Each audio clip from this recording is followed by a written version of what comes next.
Привет всем любителей посадов. Видео у меня сегодня на такую тему. Ищу и попытаюсь устранить что-то в рулевой пищит, не знаю что. Вот такой звук, если слышно. Вот это вот сейчас буду искать, устранять.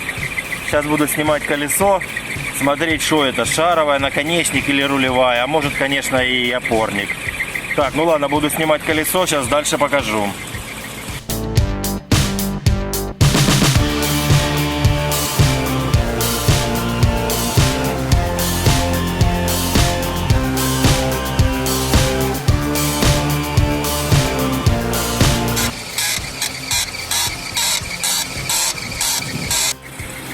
Так, ну, похоже, нашел причину.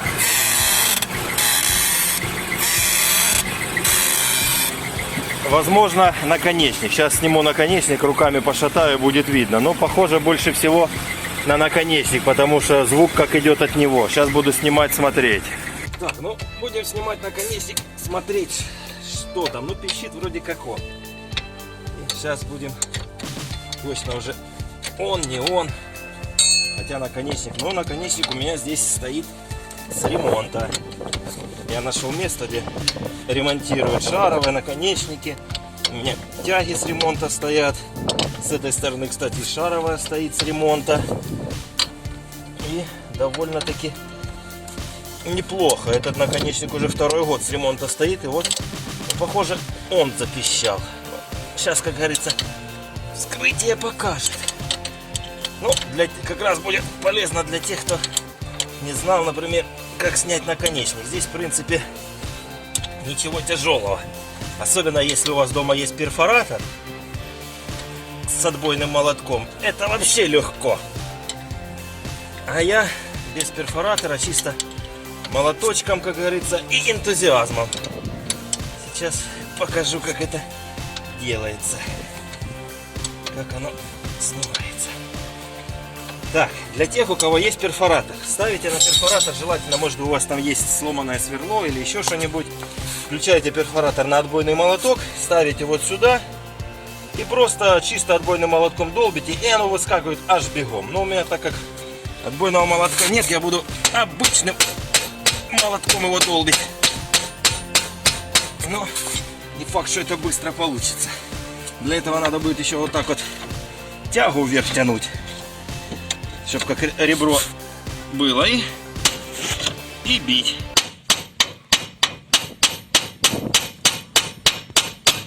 Все. Вот так вот, в принципе, недолго и быстро. И оно все снялось. Буквально, буквально. Сейчас уже, по-моему, как бы я уже и причину, можно сказать. Теперь же, блин, почему-то здесь гайка туго крутилась. А почему она туго крутится, хотя мы не знаем. Сейчас мы... Вот тоже такая беда бывает. Так вот его чуть-чуть назад в конус. В конус посадить надо, для того, чтобы гайка открутилась.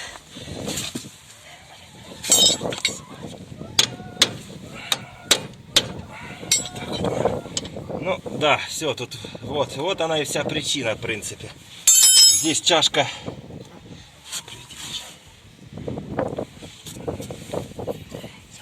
Чашка, вот она крутится. Вот это значит, скорее всего, сюда попала вода. И вот это все, наконечнику, как говорится, кирдык. Так, ну, наконечник вроде у меня есть. Сейчас будем смотреть. Теперь же его только надо снять отсюда.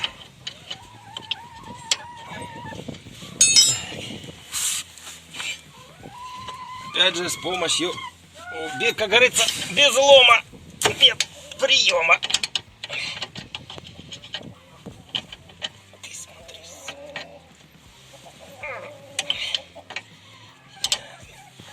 Ты смотри.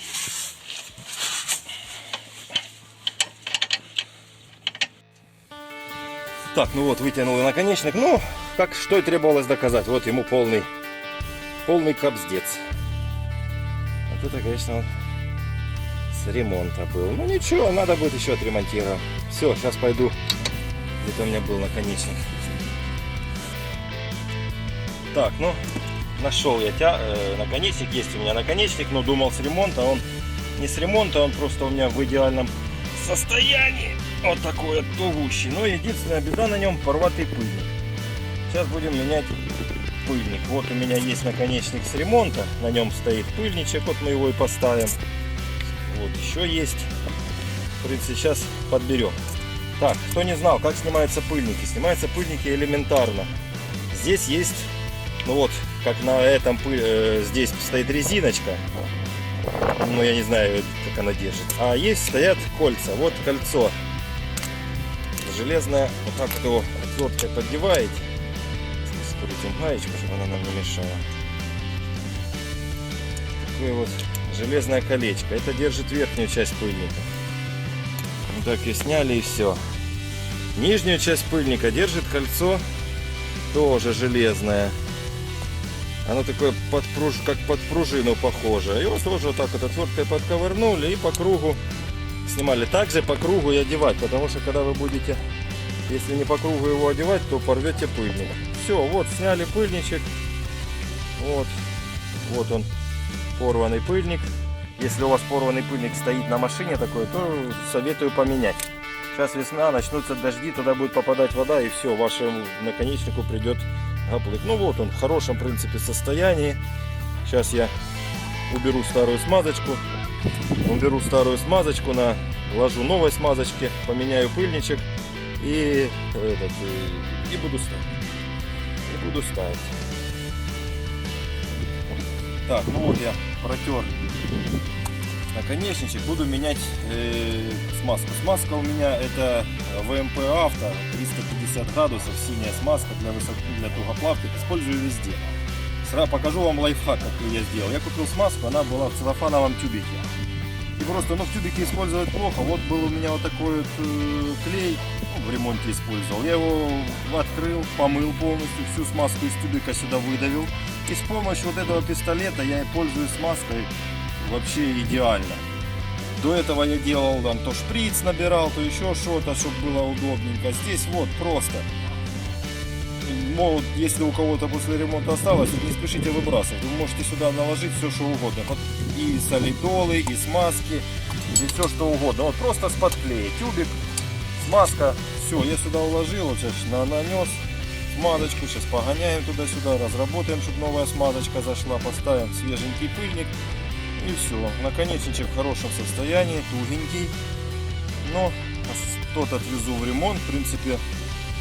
Не 2 года, где-то 1,5 года отходил. Но у нас здесь такие дороги, что вообще жесть. Сегодня, как видите, у меня 2 руки в кадре. У меня сегодня оператор мне помогает. Сегодня у меня и немножко меньше видео трясется.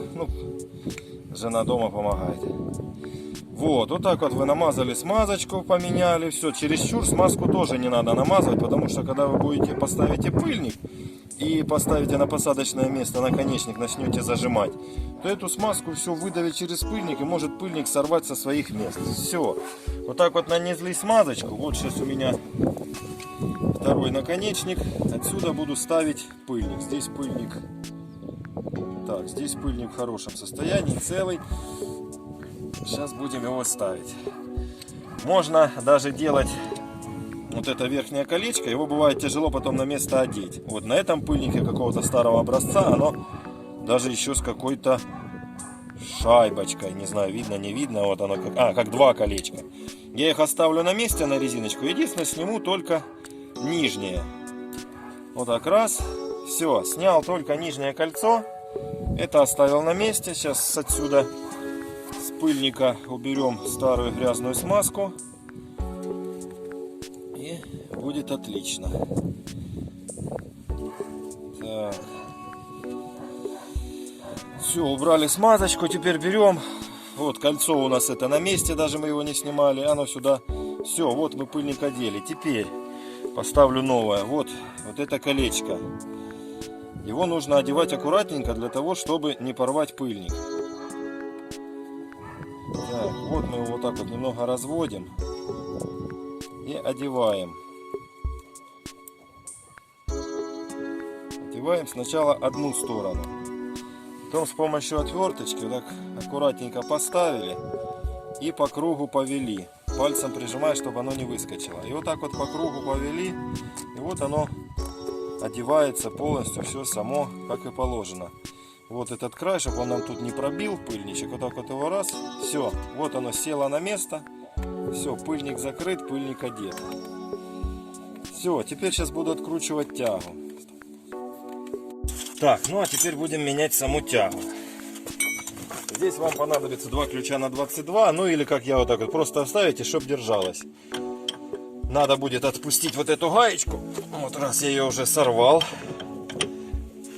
Вот она пошла. Вот она все ослабилась, пошла. И назад я ее потом к тяге поджимаю. А зачем я назад к тяге поджимаю? Для того, вот, все.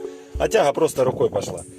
Назад эту гаечку я поставил на свое место, для того, чтобы я сейчас поменяю тягу, не очень сильно сбилось схождение. Потому что, чтобы мне доехать до развала, потому что после этой процедуры обязательным порядком нужно делать развал. Потому что все тяги разные. У меня один раз попалась. Вот она, кстати, вот снял. Сейчас сковырну пыльник. Отверточка. Покажу вам, что стало с этим наконечником.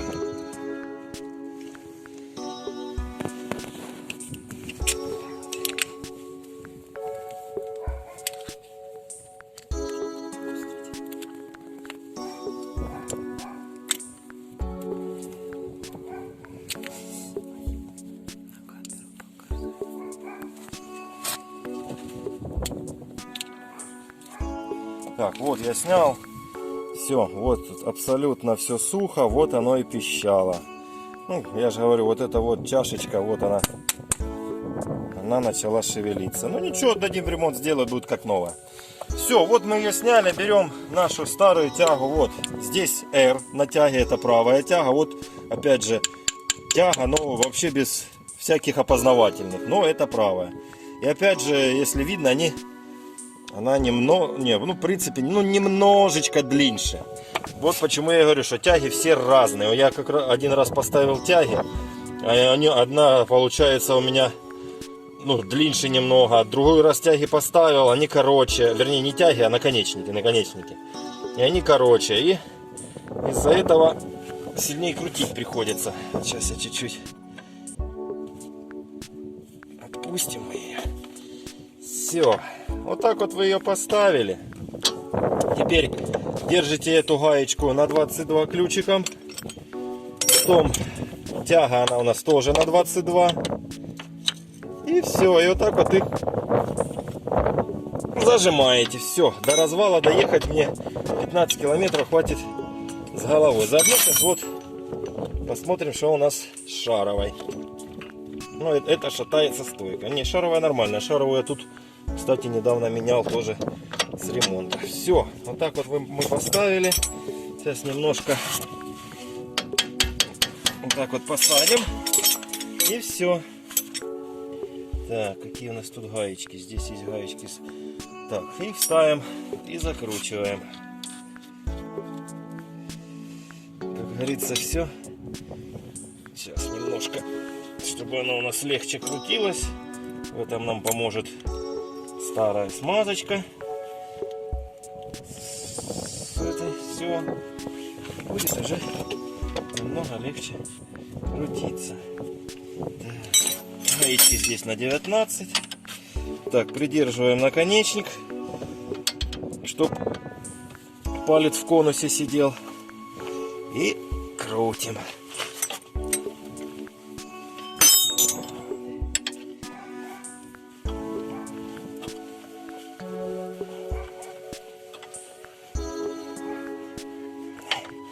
Все, вот так вот докрутили.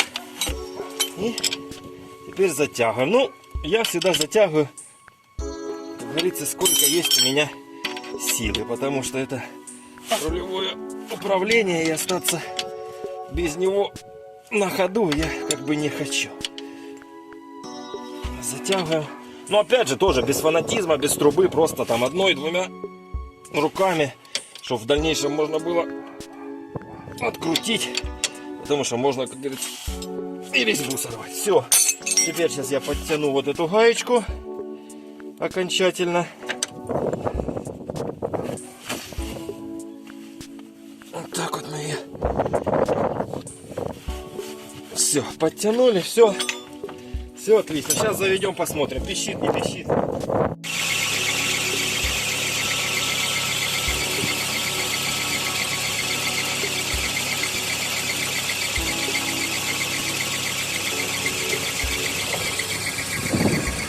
Так, ну вот, завели машину. И сейчас будем крутить. Ну, я уже уверен на 1000000%, что ничего пищать не будет. Все, абсолютно все тишина. Ничего не пищит. Все идеально. Вот такой вот ремонт. Вот такое вот видео, ребята. Кому было полезно, подписывайтесь на канал, ставьте лайки. Я вижу по статистике, меня 95% смотрят неподписанных. Если вам не тяжело, подпишитесь на канал. Вы поможете тем самым продвижением канала. И я буду видеть, что мои видео хоть кому-то чем-то полезны. Все, парни, всем счастливо, всем пока. Берите себе на заметку.